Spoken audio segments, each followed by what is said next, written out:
Okay, we'll start first with the trach.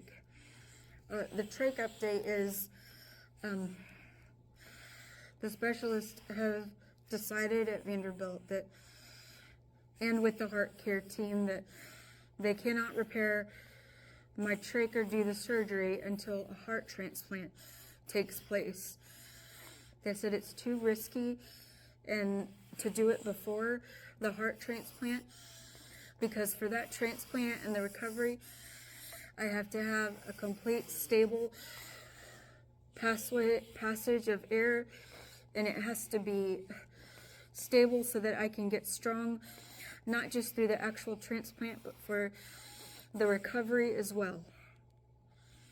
I might have to do this video update in 2 sections, but again, as far as the trach results showed, it did show that my vocal cords are getting stronger and that they've healed well, and that my voice box is not damaged.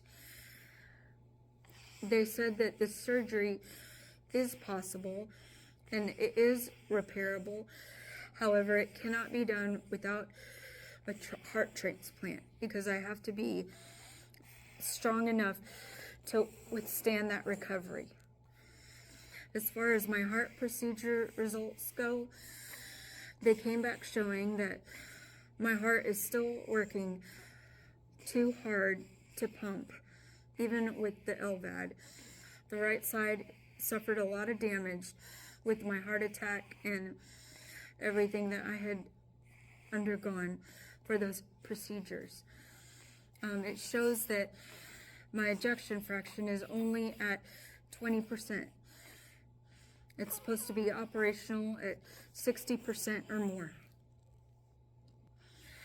They also showed that I had more fluid accumulating on my heart, so they had to adjust the LVAD pump, and they had to adjust the speed on that to ensure that the flow was better and that I could have a little bit more ease at how hard my heart was working. The heart care team and LVAD team said that I am in advanced stages of heart failure, and that the heart that I have now is never going to get better, and that the only answer right now is a heart transplant. I still don't qualify for the list. They're very concerned with the care that I would have. I have 6 weeks to show to them that I would have an AM caregiver and a PM caregiver, and also a list of 5 people that they could call that would be dedicated to me, to taking me to any of the follow-up appointments that would take place after the transplant, or to take me to the hospital if I'm sick for whatever reason. The first year after the heart transplant, particularly the first 2 to 3 months, I will be tested for rejection to make sure that my body is accepting the new heart and the new transplant that's taken place. Vanderbilt has emphasized that I have to prove that I would be a good steward to get the new heart. I have to raise an excess fund of $5,000 to $10,000 to help with the immunosuppressant medications that I will be on tremendously for that first year at least, and for the rest of my life really, but critical for that first year. Also, their concern is that I had a dedicated caregiver who walked out on me, and had another person who said that they were going to take care of me, who signed paperwork in regards to that, who's also chosen to not be a part of my life. I'm not naming names, but the people who know me know who that person was, and it has created a huge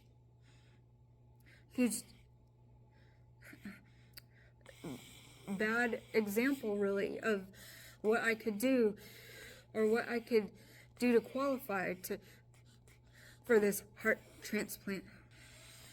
You know, again, the LVAD team says that I'm still one of the strongest people that have come out of this LVAD surgery. To say that a year ago I was at 87 pounds and I couldn't walk and I couldn't talk.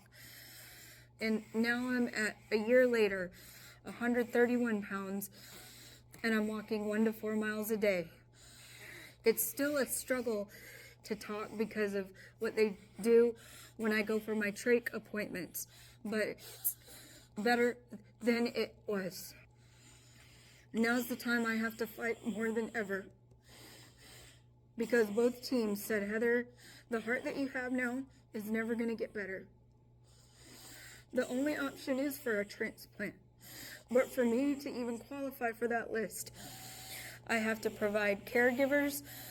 I have to provide a support team of at least 5 people that say that they could take me to appointments in Nashville if needed, or when I'm sick. And also the fundraising of the excess funds. Vanderbilt wants you to have $5,000 to $10,000. So I will be fundraising starting immediately.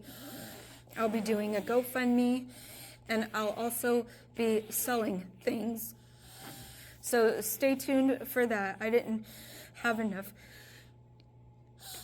time or energy to explain all of what I will be selling and doing, but just know that it's all in efforts to prove to the team at Vanderbilt that I would even qualify for the list, even though my heart's only operating at 20% and it should be at 60%.